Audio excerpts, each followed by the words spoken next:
Good morning, everybody. How are you today? It has been a very sad day and night last night. Uh, Starting with last night, my friend Shimmer Soul is a very diehard Elvis Presley fan, and also as a result, Lisa Marie fan. And last night she had done a quick video, and she was crying horribly and said, "Let's pray for Lisa Marie. She's been in cardiac arrest." And I was like, oh my gosh, what happened? So I went online and I saw that Lisa Marie had been found unresponsive that morning. Um, the paramedics were able to get her pulse back and took her to the hospital. So at that time, we didn't know, what was going on. And I was talking to Shimmer, messaging her back and forth on Messenger for a little while. And I had already had a headache.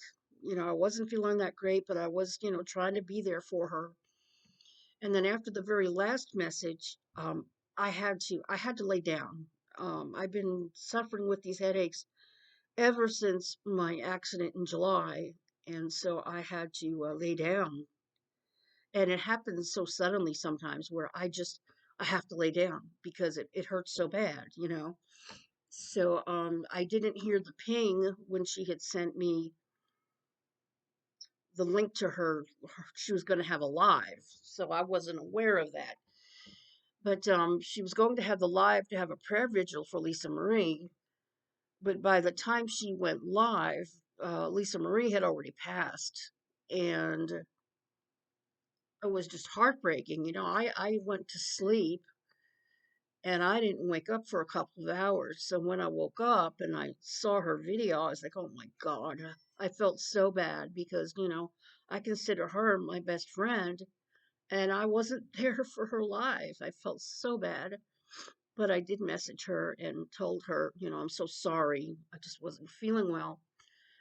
So she was alive for about an hour and a half, and it was very touching. And yeah, it was really very touching.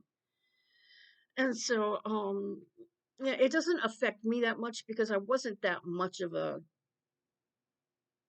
fan. I mean, I love Elvis's music, but I was never really deeply into him as much as Shimmer was and her friends that were on panel. Um, she had a friend on panel who had actually gone to the birthday celebration many times in Graceland, and she lives in Australia, and she was really, really upset. And I can understand that, if anything ever happened to Keith Urban or Donny Osmond, I'd be the same way. I grew up with Donny and his brothers, and they were my life. They kept me sane in a very tumultuous childhood. And yeah, I'll be devastated if anything ever happens to them. And Louis Capaldi, I mean, I love him too. I've been following him, for a year, couple of years, and so I get it. I understand, and I feel so bad for them and their family and everybody who loved Lisa Marie. And then this morning, I found out that Adam had to put down Tyler. We had all thought he was going to have surgery today, but the doctor said, he's not doing better. His breathing is really bad, and he may not even make it out of the surgery because of his bad heart and his breathing. So Adam had to make the horrible decision to put him down, and I've just been crying all morning. Um, I followed Adam. I've been following him for almost 3 years now, I want to say, and I was there when he brought Tyler home, you know, and when he brought Milo home, which is his other cat, and Gomez, his other cat.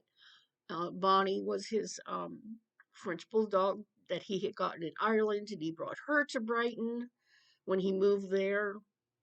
He moved to Brighton, and then Bonnie was already with him, but he got Tyler first as his first cat. And then he got Milo and Gomez, and then Dolly came last, his other dog. She's a poodle mix, I believe. And it's so hard when you lose a pet, but definitely when it was your first pet, when you first moved to a different country. He moved from Ireland to the UK and England, Brighton, and I can relate, you know, makes me think of Evie. And everybody knows that Evie came up here with me from Vermont. Let me get something to drink.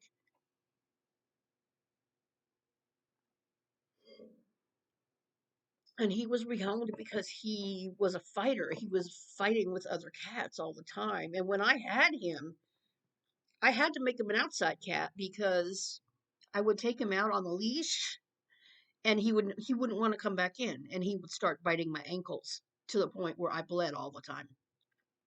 That was the aggression he had. I never really knew what was going on with that. But so I made him an outside cat, and anytime a cat would come on our property, he would beat the crap out of him. I mean, he was very aggressive. So, but not all the time. It was just at certain times when he got mad that he attacked. But other than that, Vivi was a very loving, special boy. He loved to be picked up all the time. I'd be in the bathroom on the toilet and he would insist that I pick him up. So, he was always in my arms. In the bedroom, he was always next to me or on top of me. And he was just a very special boy in that way. And it just made me think of him and how horrible it was to lose him. And he just, this has happened to so many of my cats, like Tyler. They're fine, and then all of a sudden, something's wrong. They're not acting right. I've lost a couple of cats that way. It's just that all of a sudden they start acting weird. They're not feeling good. And Storm, who we had, he was what, 14 when we lost him. He was a beautiful Russian blue cat. And he was our soulmate. He really was. And one day he just started walking funny, and we didn't know what was wrong with him. So we rushed him to the vet. The vet found a tumor in his stomach, and she tried to save him, and he fought. Man, he fought just like Tyler did. Although poor Storm didn't fight that long. I mean, he didn't last the night, and it was devastating. I mean, we had him for 14 years. So, and then Vivi, who just got sick suddenly and only lasted 2 weeks. And, it's just heartbreaking to lose a pet like that, you know. But I'm just grateful that Adam didn't have to see Tyler pass away like I did with Vivi. Um, he didn't want to be in the room because he thought it would be too traumatizing. And I can understand that. That day will never leave me when I saw baby pass away. Um, on a funnier note, when I brought Winnie home, I got Winnie only days later because I am a cat person. I'm a pet person. I have to have a cat. I cannot be without a pet. I've been with pets my entire life. So I brought her home. She kept looking at the spot where Vivi had passed away with her eyes, like she's really scared. And I'm like, what the hell? And I'm like, Vivi, leave her alone. Because I know Vivi. I could just see him. How dare you bring in another cat into my house? I could just I could just see it because she kept looking at that one spot, like really scared all the time. And I'm like, I know he's here and I know he's traumatizing her. Uh it took a while for that to stop because I know Vivi, and I do believe in the afterlife, and I do believe that their souls do stay with you. Um, there's been plenty of plenty of evidence in my life that their souls do stay with you. So, yeah, that was kind of funny, but my heart just goes out to Adam. It's just so, so sad, you know. Tyler was his top dog, and Vivi was my top dog, even though I didn't have any other pets. But he was definitely king of his house for sure. So, yeah, and here's Vivi. I had him cremated. A dear, dear friend of mine from YouTube was sweet enough to pay for my vet bills and get Vivi cremated, and I have two of his favorite toys. He loved this freaking toy so much.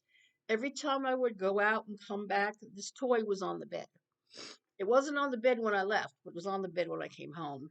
And he was a fetch cat, okay? He was just like a dog. I would throw this thing for him, and he would go get it and bring it back and make me throw it again. You may have seen videos where I was getting the plastic bags in a wad and just throwing it to Vivi and he would catch it. He was such a good cat, such a good cat. I miss him a lot. It's taken Winnie 2 years to really warm up to me. She was rehomed from a home where they had just gotten a dog and she was afraid of the dog. So what do? They get rid of they get rid of Winnie. And I'm like, you don't do that. You introduce them to each other, keep them apart for a while if you have to, but you don't go and get rid of an animal just because, they're afraid. You work with them. So she took a long time to warm up to me. And this morning, for the first time ever, she jumped up on my chest on the bed. She's never done that. And that was a big milestone this morning. So yeah, I was I almost started crying because I was like, she's never done that, and she has become much more loving and yeah. So yeah, it's been a sad week worrying about Tyler and then my poor friend Shimmer Soul last night. It just seems like we're losing one icon after another. So many people have passed away these past couple of months. Betty White, uh, Naomi Judd last year, Olivia Newton-John. I mean, it's just been very, very sad, you know. Goodness me. So let's just hope that I'm okay and that I don't have thyroid cancer. Even if I did, it's very treatable. It's not really a death sentence or anything, but it would not be ideal, right? But maybe this swelling that I'm always getting is just something else. I don't know. But I'm hoping for the best. I'm trying not to worry too much about it. And that's it. It's just been a sad week. And not much else is going on. Did a couple of sing streams this week. Even the week after I had my thyroid, the night after I had my biopsy done, I was able to sing. So, yeah. I hope everybody else had a good week and had a better week than me and Adam. And God bless all of you. And please hug your loved ones because you never know what tomorrow will bring. Love you all. See you next time. Bye.